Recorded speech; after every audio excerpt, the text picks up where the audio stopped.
Partie 86, citation 442. Comme Ismaïl, alayhi salam, je m'offre à la blessure de son couteau. C'est Ibrahim, alayhi salam, que je veux, bien qu'il ait l'intention de me tuer.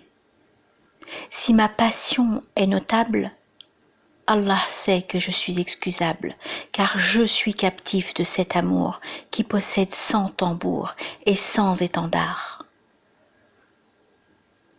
Jalal al-Din Rumi dans Diwan Shims at-Tabrizi 443. Avec la lumière de la foi, l'homme atteint les plus hauts sommets et acquiert une valeur qui le rend digne du paradis. D'autre part, les ténèbres de l'incroyance le plongent dans les abîmes les plus bas, lui faisant ainsi mériter l'enfer. La foi est un lien entre l'homme et son Créateur majestueux. C'est en vertu de l'art divin et des inscriptions des noms seigneuriaux qui se manifestent en l'homme à la lumière de la foi que naît sa valeur.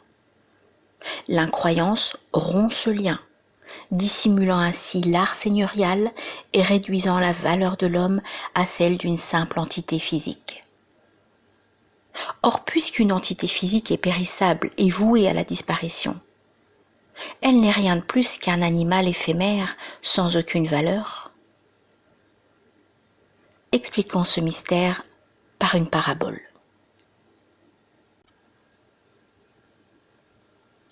La valeur artistique des œuvres de l'homme ne dépend pas de la valeur de la matière dont elles sont faites.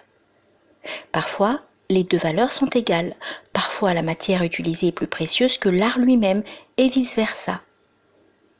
Une œuvre d'art de grande valeur peut être faite de débris de fer d'une valeur dérisoire.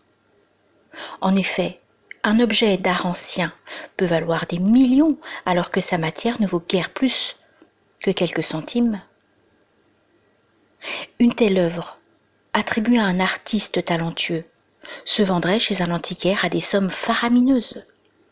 Par contre, chez un forgeron, elle ne rapporterait que quelques centimes, le prix d'un vieux morceau de fer. Ainsi, l'homme est une œuvre d'art d'Allah tout-puissant, unique et inestimable. Un miracle subtil et délicat de son pouvoir, un être créé afin de manifester tous ses noms et leurs inscriptions dans la forme d'un spécimen en miniature de tout l'univers. Si la lumière de la foi pénètre, toutes ces inscriptions pleines de sens qu'il porte en lui, ainsi éclairées, deviennent lisibles. Les croyants manifestent ces inscriptions grâce à leur lien avec le Créateur. Le croyant les lira lui-même avec sa conscience et permettra aux autres de les lire. L'art seigneurial, inhérent à l'homme, se révèle à travers des affirmations telles que « Je suis le produit et la créature du majestueux Créateur, artiste, la manifestation de sa miséricorde et de sa générosité. » Autrement dit, la foi, qui est un lien avec le Créateur artiste, montre toutes les traces de l'art divin contenu dans l'homme. La valeur de l'homme varie en fonction de sa capacité à refléter cet art. C'est en ce sens que l'homme, insignifiant du point de vue du matériel, s'élève au-dessus de toutes les autres créatures, devient l'interlocuteur d'Allah et un hôte du Seigneur digne du paradis. Mais si l'incroyance, qui est la rupture de ce lien, pénètre l'homme, toutes les inscriptions des noms divins sombrent dans l'obscurité et deviennent donc illisibles. Car si l'artiste est oublié, les aspects immatériels de son art qui l'indiquent ne pourront pas être compris et identifiés et perdront toute valeur. Les exemples les plus éloquents de cet art sublime et de ces inscriptions exaltées seront alors cachés.